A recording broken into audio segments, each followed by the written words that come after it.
আসসালামু আলাইকুম। এই এক ভাইপো নাহিদ। নাই, তুমি তো কলেজে পড়ো তাই না? জি। এই কয় সাল তুমি কি বলতে পারো? এই ইংরাজিতে কয় সাল? 2025। 2025। উত্তর একদম সঠিক বলেছে। এই 2025 99 হবে না? 99 এর পরে কত সাল বলবে, এইটা তোমার বলতে হবে খুব দূরত্বভাবে। 2100 সাল। 2100 সাল।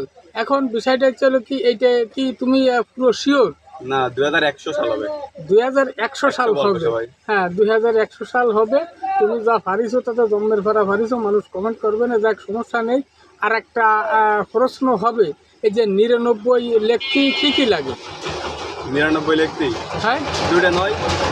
একটা নয় বাদ দিয়ে অন্য একটা সংখ্যা দিলেও 99 হয়। কী করে 99 হয়? এই ডাইন ভাষা এই বাম ভাষাটা কাটে দিয়ে আর কোন সংখ্যা দিলে 99 হবে? কথাটা খুব দূরত্বভাবে তোমার বলতে হবে।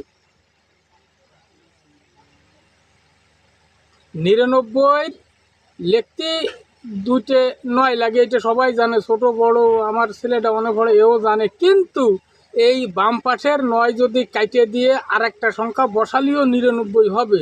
তুমি কোন সংখ্যা বসালে 99 হবে, এইটা তোমার সঠিকভাবে বলতে হবে। তোমার প্রথমের উত্তরটা কলম হই নেই কলাম, তুমি নয় তো বসাতে হবে। নয়ই বসাতে হবে। এখন তুমি যদি না পারো আমি বলে দেবো, কথাটা একটু ভেবে চিন্তে বলা। যদি না পারো তাহলে বলো বাবা, আমি বলে দিই। ইংলিশে 9 হবে নাকি? না না, 99 তুমি লেখবা, কিন্তু এই বাম পাশের ওইটা বাদ দিয়ে আর কোন সংখ্যা বসালে 99 হবে। না পারলেই বলে দেবো, তুমি ব্যস্ত বলো। না, আমি পাবো না। হ্যাঁ, তুমি পারলে না, এইটা বিষয়টা হচ্ছে বাম পাশেরটা বলেছি।